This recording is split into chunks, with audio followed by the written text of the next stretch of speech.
জিম্বাবুয়ের বিপক্ষে একরকম নতুন একটা একাদশ নিয়েই মাঠে নামছে বাংলাদেশ দল।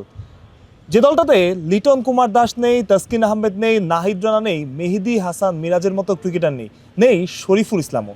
হ্যাঁ, নাজমুল হোসেন শান্ত, মমিনুল হক কিংবা মুশফিকুর রহিম আছেন। তবুও এই দলটাকে একরকম নতুনই বলা যায়। যে দলটা নিয়ে পরীক্ষা নিরীক্ষা হবে, নতুন ক্রিকেটাররা যে দলটায় সুযোগ পাবেন, সেটা হতে পারেন তাওহিদ হৃদয়, সেটা হতে পারেন অমিত হাসান, সেটা হতে পারেন রবিউল, সেটা যে কেউই হতে পারেন। তবে এই সিরিজে একমাত্র টেস্টে আমি পরীক্ষা নিরীক্ষা করার পক্ষে।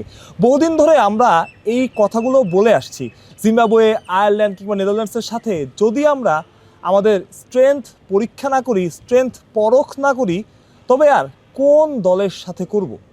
সেই কাজটাই বাংলাদেশ ক্রিকেট বোর্ড করছে। জিম্বাবুয়ের বিপক্ষে টেস্টটা যেহেতু টেস্ট চ্যাম্পিয়নশিপের অংশ নয়, তাই চাইলেই নতুন একটা দল নামানো যায় এবং এমন ক্রিকেটারদের নামানো যায় যাদের দেখা উচিত, পরীক্ষা করা উচিত ইন্টারন্যাশনাল সার্কিটে। সেটা হতে পারে অমিত হাসান, যেটা আগেই বলছিলাম, হতে পারেন তাওহিদ হৃদয়, যার এখনও টেস্ট অভিষেক হয়নি, হতে পারেন রবিউল কিংবা অন্য কেউ।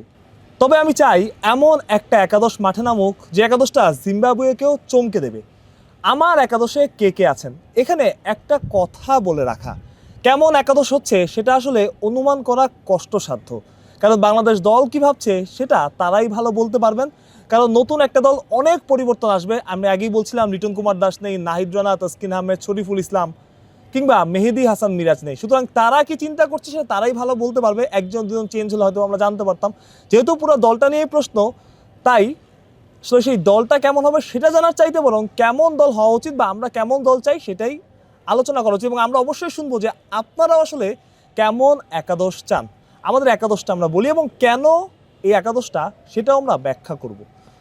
প্রথম থেকেই যদি শুরু করি, মাহমুদুল হাসান জয় আছেন। পাকিস্তানের বিপক্ষে বাংলাদেশ যে শেষ টেস্টটা খেলেছে সেখানেও শেষ ইনিংসে জয়ের 50 আছে, সুতরাং জয় থাকছেন। তার সাথে তানজিদ হাসান তামিম। টেস্ট অভিষেকে তানজিদ হাসান তামিম খুব একটা ভালো করতে পারেননি, মূলত সাদমান ইসলামের ইনজুরির কারণেই তামিমের সুযোগ পাওয়া, তবে তামিম নিজেকে মেলে ধরতে পারেননি। এই সিরিজে, এই টেস্টে সাদমান ইসলামও আছেন। তবে আমি ব্যক্তিগতভাবে চাইবো তানজিদ হাসান তামিমকেই যাতে খেলানো হয়। তার মধ্যে যে ওই অ্যাটাকিং মাইন্ডসেট আছে, অ্যাটাকিং ক্রিকেট খেলার প্রবণতা আছে, সেটা যাতে জিম্বাবুয়ের বিপক্ষে অন্তত কাজে লাগানো হয় এবং এক টেস্ট দেখে বা দুই টেস্ট দেখে তাকে যেন বাদ না দিয়ে দেওয়া হয়। 3 নম্বরে, এখানে ওটা সারপ্রাইজিং মনে হতে পারে, 3 নম্বরে আমি চাইবো অমিত হাসানকে। এখন অমিতকে যদি আপনি 3-এ খেলান, অমিত উপরের দিকে ব্যাটিং করে, টপ অর্ডারই ব্যাটিং করে, সেটা ওপেনিং হোক বা 1-2-3-এর মধ্যে আপনাকে রাখতে হবে। অমিতকে যদি খেলান সেক্ষেত্রে সবার ব্যাটিং পজিশনই 1 করে নেমে যাবে। মমিনুল হককে 4-এ খেলাতে হবে, নাজমুল হোসেন শান্তকে 5-এ খেলাতে হবে, মুশফিকুর রহিম তাহলে 6 নম্বরে খেলবেন। বাকি অর্ডারগুলো আমি পরেও বলছি, কিন্তু তার আগে প্রশ্ন, বাংলাদেশ কি সেই চ্যালেঞ্জ নেবে 6 ব্যাটার 5 বোলার নিয়ে মাঠে নামার?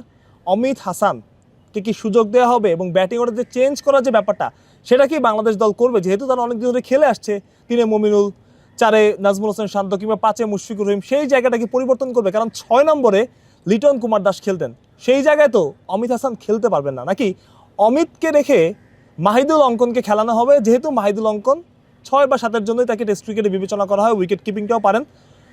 তবে আমি ব্যক্তিগতভাবে চাইবো জিম্বাবুয়ের বিপক্ষে অন্তত অমিতকে সুযোগ দেওয়া হোক। গত সিরিজেও অমিত দলের সাথে ছিলেন, তবে তার ইন্টারন্যাশনাল ডেবিউটা এখনও হয়নি। 50 করে প্রায় ফার্স্ট ক্লাস ক্রিকেট একটা ক্রিকেটারের গড়, অমিতের হয়তো আগেই সুযোগ পাওয়া উচিত ছিল। তবে জিম্বাবুয়ে সিরিজ অমিতকে পরীক্ষা করার বড় একটা সুযোগ। জিম্বাবুয়ের বিপক্ষে যেহেতু বাড়তি প্রেশার থাকবে না, অমিত হয়তো সেখানে মেলে ধরতে পারবেন বা যে কনফিডেন্সটা অমিতের দরকার ইন্টারন্যাশনাল ক্রিকেটে প্রবেশ করার পর, সেটা অমিত পাবেন। সুতরাং আমি চাইবো অমিতকে খেলানোর জন্য এবং ব্যাটিং অর্ডার যাতে 1 করে নামে। 3-এর জায়গায় যে 4 খেললো, 4-এর জায়গায় যে আছেন তিনি 5-এ খেললেন, 5-এর জায়গায় তিনি 6 খেললেন। এখন 6-এর পরে অর্থাৎ মুশফিকুর রহিমের পরে কি হবে? মেহেদী হাসান মিরাজের অভাবটা এখানে বাংলাদেশ দল খুব ভালোভাবেই উপলব্ধি করতে পারবে আমার কাছে মনে হয়। কারণ মেহেদী হাসান মিরাজের টেস্টে ব্যাটিংটাও কার্যকরী এবং বোলিংটা তো অবশ্যই। মেহেদী হাসান মিরাজ যেহেতু নেই, এখানে নাইম হাসান, তিনি মোটামুটি ব্যাটিংটাও করতে পারেন এবং তিনি আসলে দলের জায়গা পাটা আসলে ডিজার্ভও করেন। নাইমকে সাথে দিয়ে 8 নম্বর তাইজুল ইসলাম এবং 3 পেসার আসলে কারা কারা? হাসান মাহমুদ অবশ্যই কাউন্টি ক্রিকেট খেলে এসেছেন, খুব দারুণ খেলেছেন। এবং এর সাথে আমি রবিউলকে চাইবো। রবিউলকে যেহেতু নেওয়া হয়েছে এক টেস্টের জন্য, পরের টেস্ট রবিউল খেলতে পারবেন কিনা বা সুযোগ পাবেন কিনা সেটারও নিশ্চয়তা নেই। সুতরাং রবিউলকে অবশ্যই অভিষেকটা করানো উচিত এবং তার সাথে ইবাদত হোসেন। এটাই হচ্ছে আমাদের প্রথম টেস্টের একাদশ। আপনারা আপনার একাদশটা জানাতে পারেন। আমি বলছি না এই একাদশটাই মাঠে নামবে, এটা বলছি যে আমাদের পছন্দের একটা একাদশ।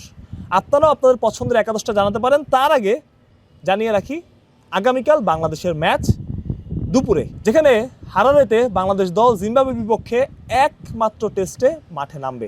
আমাদের একাদশটা আবারও বলছি, একদম শুরু থেকে মাহমুদুল হাসান জয়, তানজিদ হাসান তামিম, অমিত হাসান, মুমিনুল হক, নাজমুল হোসেন শান্ত, মুশফিকুর রহিম, নাঈম হাসান, তাইজুল ইসলাম, ইবাদত হোসেন, হাসান মাহমুদ এবং রবিউল। এই যে 11 জন, আমরা এই 11 জনের উপরই ভরসা রাখতে চাই। বাংলাদেশ টিম ম্যানেজমেন্ট কী ভাবছে সেটা হয়তো তারাই ভালো বলতে পারবেন।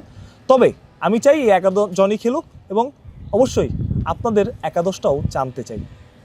আমি মনে করি আপনারাও ব্যাপারটা ভালো করেই বোঝেন যে কীভাবে একাদশটা সাজানো উচিত এবং আপনার নিশ্চিত করে একটা পছন্দ আছে, সেই পছন্দটাও আপনারা কমেন্ট বক্সে জানাতে পারেন। মাহফুজ প্রত্যয়, বিডি ক্রিক টাইম।